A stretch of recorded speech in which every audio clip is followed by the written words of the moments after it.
This is Deb Helfrich, hashtag redheaded She-Hulk. Got the Medusa hair coming at you. Because I'm also going to talk today, much more importantly, about being the founder of hashtag wellbeing philosophy. Now, forget about the old white men. Forget about what you might think about philosophy. Philosophy is the key to mental fitness. It's thinking about how we think about anything, everything.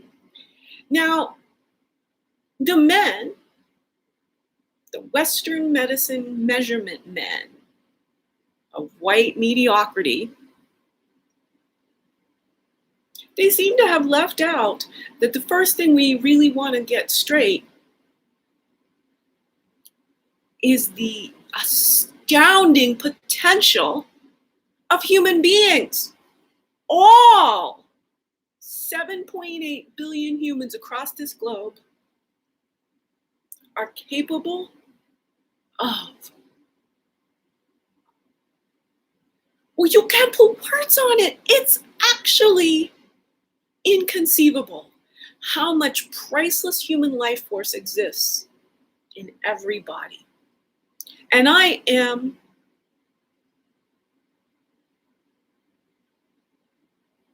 ashamed to be part of the generation that left so many humans without clean water, air, adequate nutrition, secure shelter. But I will be changing that. Let me tell you something. Here's the deal. You are most likely an adult on the internet. And when was the last time you just did something crazy with your hair?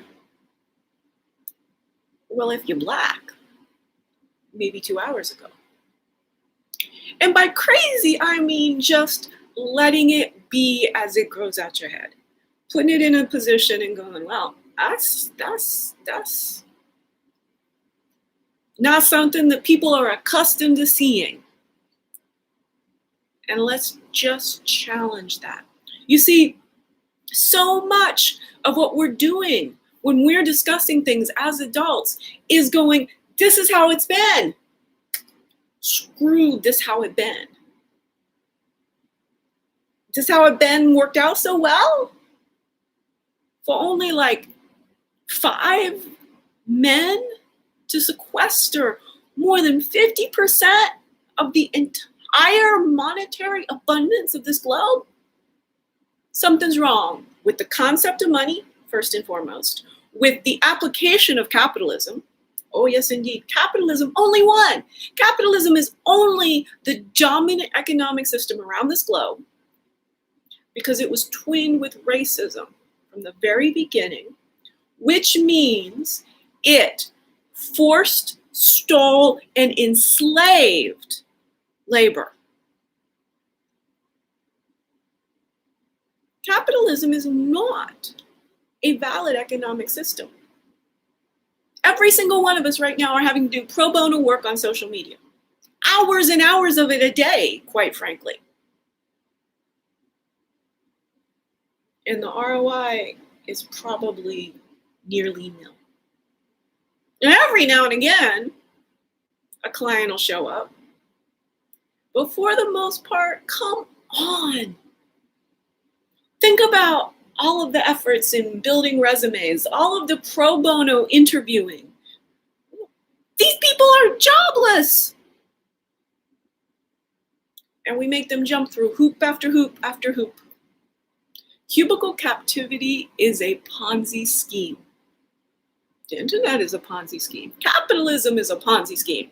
It's all about taking human life force and funneling it into one kind of human. Now, as a nearly 52-year-old, getting her shoulders out for the first time in her life, going, oh, I'm gonna just use my hair thing and make a little bit of different wardrobe. This is just a t-shirt. I had to cut it off because, well,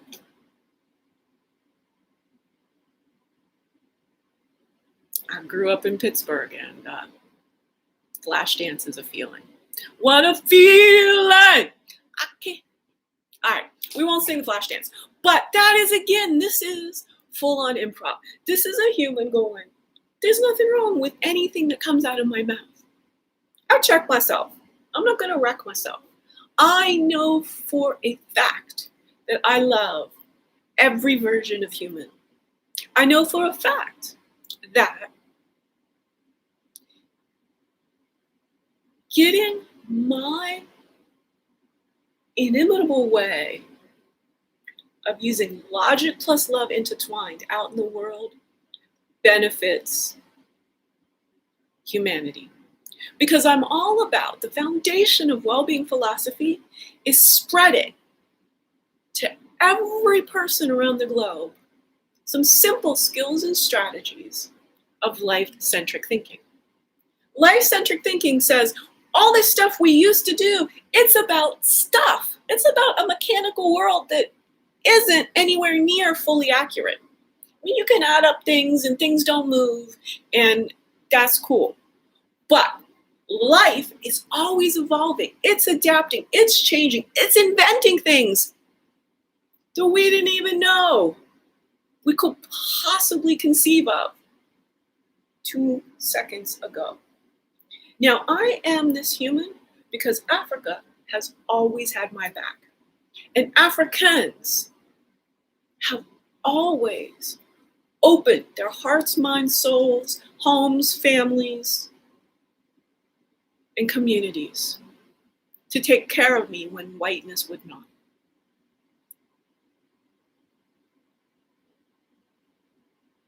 And that's not only the truth for just about all of us, anyone who had been comfortable enough being the only in situations surrounded by Africans would have gotten the same treatment.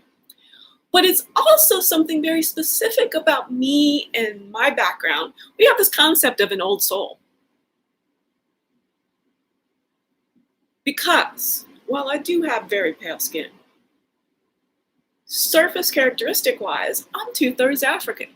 Because red hair and freckles, these characteristics evolved before any human ever left the continent of Africa. I mean, we're all African ancestrally, but some of us are more directly African. Many of those people have much darker skin than I do. But let's not get it twisted. Humanity is humanity. There have been waves of migration back and forth and around and through, and we need to all come together while being able to account for the heinous legacy of colonialization against darker skin than the Northern European version. I got much to say, lots to go through. I can come this way and that way, up, down, latitude, longitude. Let's talk about the fact that we even have the word indigenous. And we even pat ourselves on the back for remembering indigenous people. I mean, in the US of hypocrisy, not so much so. But I need to ask a really important question. Where did the indigenous people up and down all of the American continental chain, North, Central, and South America, where did the indigenous civilizations, many of whom Mayas, Incas, et cetera, were robustly vibrant civilizations? You know, there were Africans who went on rowabout.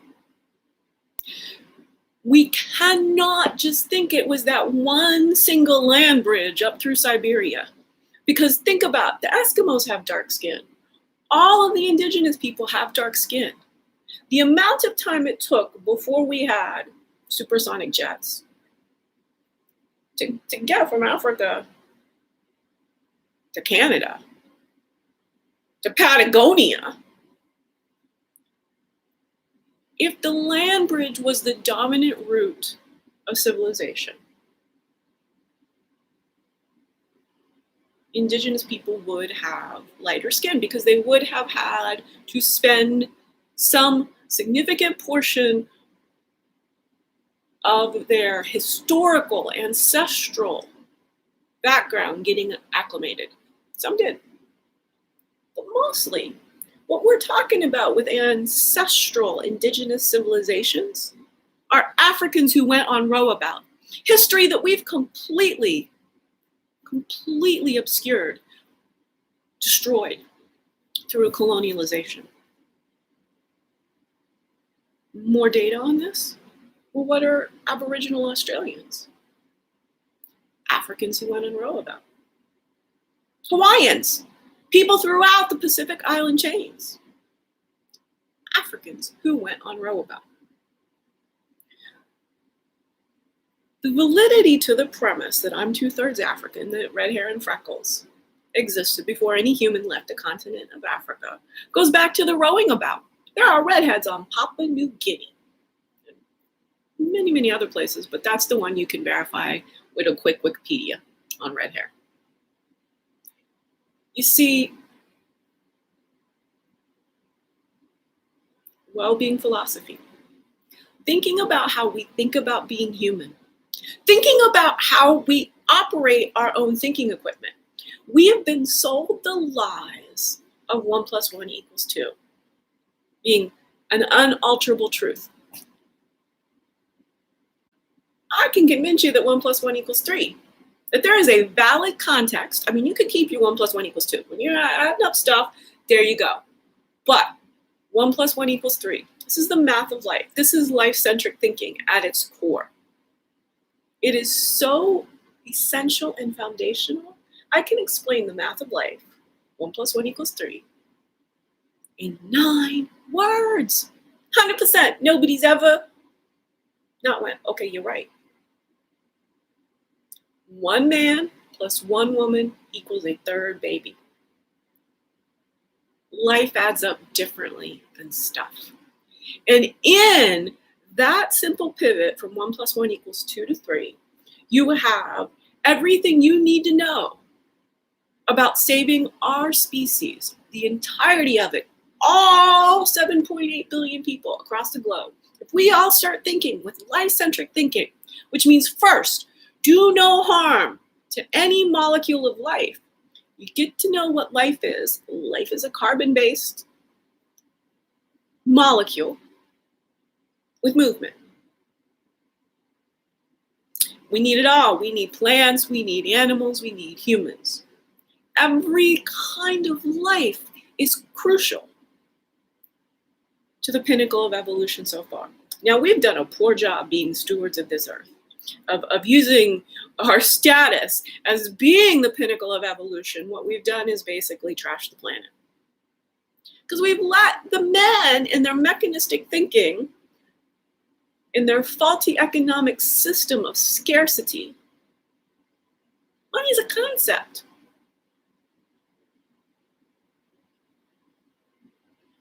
The indigenous civilizations, and I live in the Pacific Northwest, so talking about all, it was just a melange of different civilizations floating around on the islands of the Puget Sound, the Salish Sea area. This place has so much to offer. And for money, they use shells.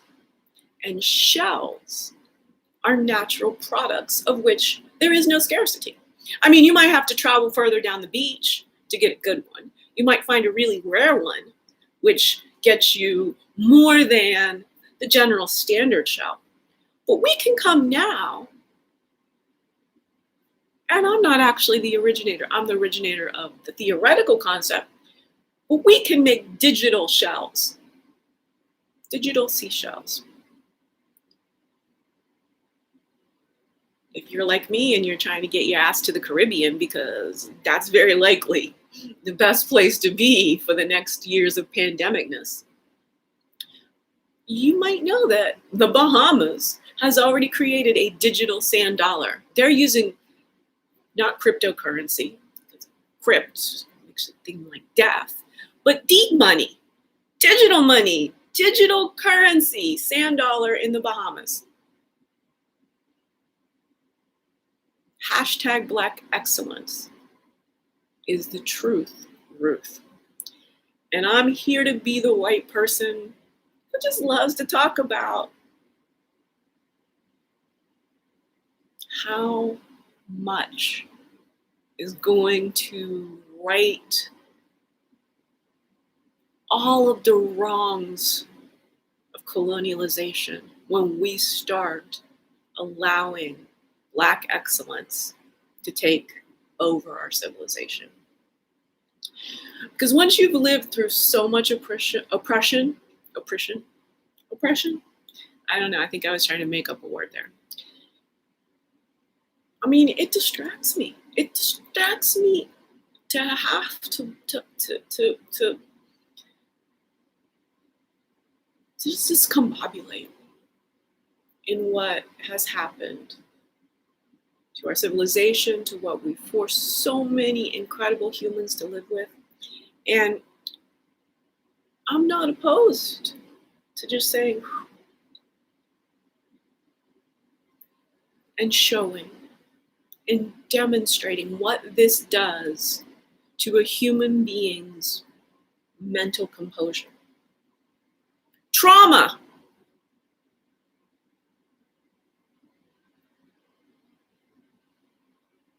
Human civilization is causing the bulk of the trauma that humans are experiencing. You got your earthquakes, your tsunamis, your things in here.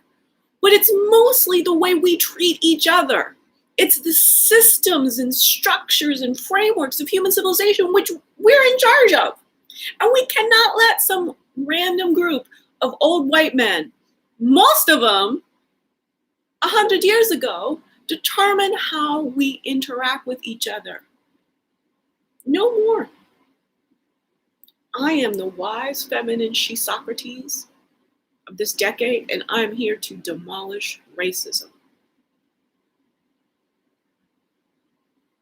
I am seeking a patron willing to set up the hashtag Wellbeing Philosophy Institute to spread this kind of disruptive, loving thinking without it needing to be a product locking profits into one company's GL balance.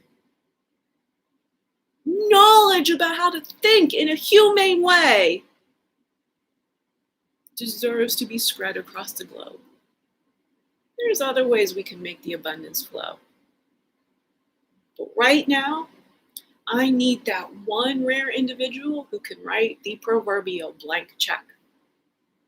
Because we're going to do big evolutionary style work together. It's been Deb Helfrich. Hashtag Wellbeing Philosophy on YouTube. Google me, and LinkedIn is my online home because I'm a world evolver. I'm going directly into the corridors of power to become a performer and a philosopher and the Sherlock of human health. Wellbeing philosophy, completely take apart all of the faulty thinking of the Western medicine tradition using ancestral principles. So I can employ philosophy looking to first thing I'll do, we'll get some money flowing and a lot of sponsors. Because I can employ philosophy to unite African, Eastern, and Western approaches to do-it-yourself well-being strategies. There's a vast amount of responsibility that each of us has to know how to move and think in our bodies and to nurture our bodies with the medicine of food and to treat our skin without toxic chemicals and all of this stuff. Let's see how we've done this throughout evolution. Let's unite the whole process of migration from Africa up until today and extract key principles. That's what I'm all about. This has been Deb Helfrich, over and out. Harmony, y'all.